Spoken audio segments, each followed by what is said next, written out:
dans nos rencontres à la lumière de la résurrection de Jésus, nous voici au rendez-vous de l'Évangile selon saint Jean, au chapitre 20 de son Évangile. Si nous avons écouté les autres enseignements, nous ne serons pas surpris de trouver qu'il s'agit pour la résurrection d'une rencontre dans la foi et que cette rencontre nous est offerte d'abord par les saintes femmes, réduites en saint Jean à la personne de Marie de Magdala. Mais ici, évidemment, est de manière privilégiée mise en scène ce disciple qu'on identifie à saint Jean, mais qui dans son évangile reste anonyme dans toutes les interventions où il est mentionné.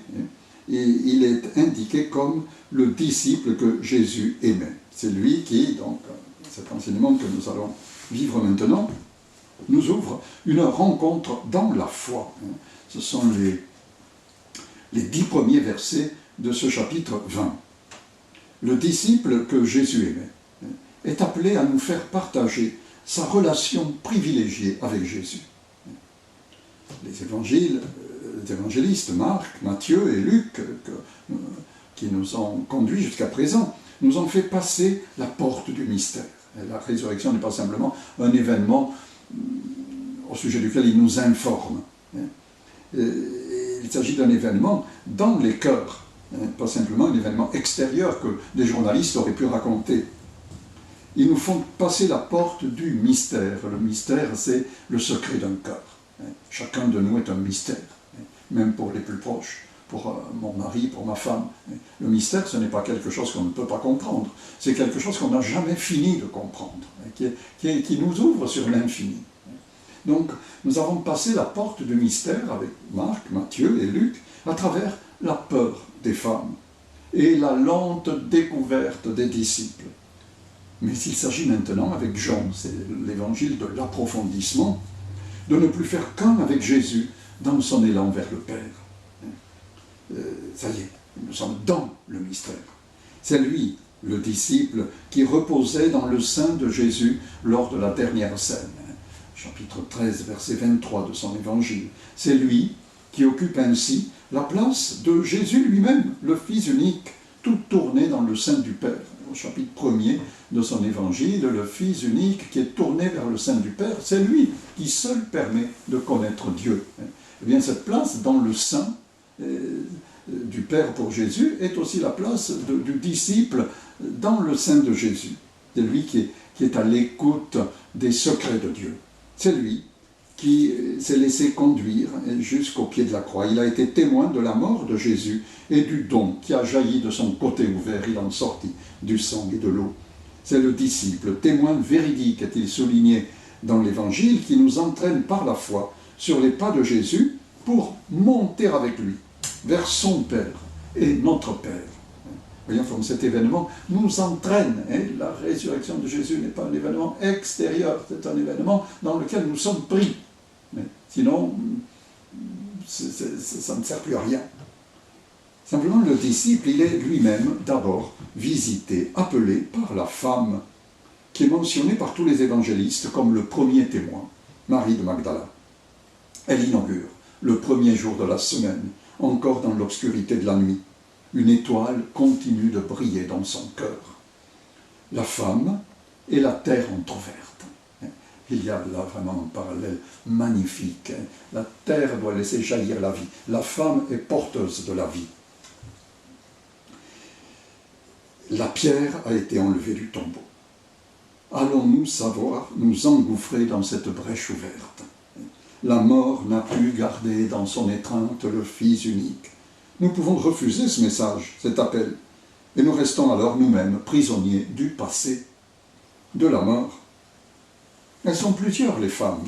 Nous ne savons pas où on a mis le Seigneur, dit Marie de Madeleine aux disciples. Nous ne savons pas où on a mis le Seigneur qui a été enlevé du tombeau. Madeleine les représente toutes, en fait. Elle est celle que Jésus aimait, comme le disciple. Jésus mentionne sa présence aux côtés de Simon-Pierre. Ils sont complémentaires. C'est les deux, Madeleine d'abord, Simon-Pierre ensuite, qui sont les premiers témoins. Et donc les deux disciples, bouleversés par l'annonce de Madeleine, partent en courant. Pierre, plus âgé, plus lourd, qui est prompt dans ses paroles, mais faible dans sa chair effrayée, n'hésite pas à s'élancer. Et le disciple l'accompagne, arrive le premier, il court plus vite. Mais il laisse la priorité à Pierre pour entrer dans le tombeau. Le premier signe observé alors est celui des linges et du suaire qui ont été mentionnés brièvement déjà dans l'évangile de Luc. Ils sont rangés séparément. Ces linges témoignent d'un vide qui s'est creusé, comme des linges affaissés et rangés. Le corps n'a pas été emporté.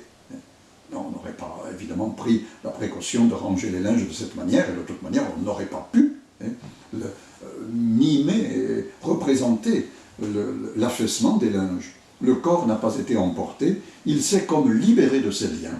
Donc il ne s'agit pas du tout de la résurrection de Lazare, qui sort tout emprisonné dans ses bandelettes, et Jésus est obligé de dire « déliez-le et laissez-le aller ». Et le suaire nous a été laissé.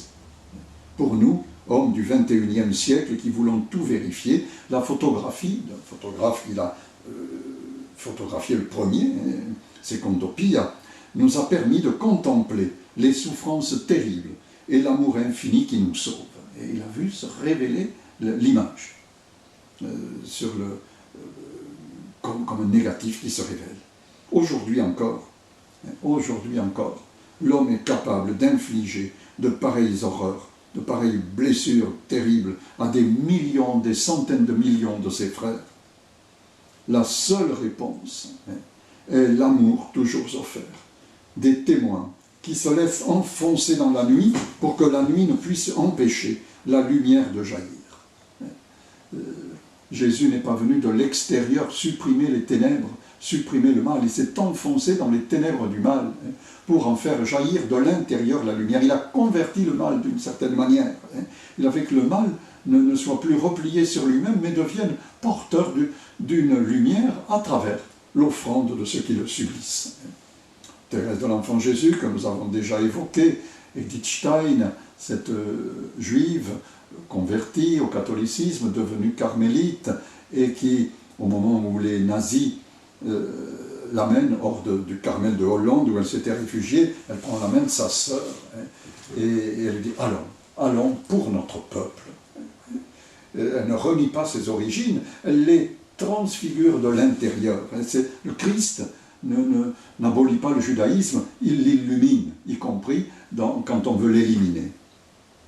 Maximilien Marie Kolbe, ce père franciscain qui a offert sa vie à la place d'un père de famille qu'on voulait condamner à mourir de faim, mais s'est laissé enfermer à sa place, a conduit ses compagnons jusqu'à une mort paisible et a été assassiné le dernier.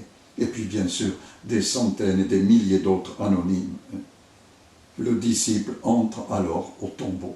C'est une entrée en témoin et en spectateur, mais c'est aussi l'inauguration en quelque sorte de son ministère. Il descend dans les tombeaux. Il vit et il crut. Il sait que désormais le tombeau n'est pas le dernier mot adressé à l'homme. Il est la porte ouverte d'un monde nouveau. Et puis les deux disciples s'en retournent chez eux.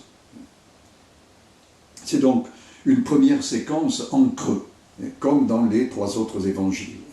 Et le ressuscité ne peut surgir que de cette expérience de la nuit et du vide. Le ressuscité ne nous reste pas extérieur, le ressuscité est le ressuscitant. Son œuvre doit s'accomplir en nous. Elle mobilise notre liberté jusque dans la souffrance et dans la mort.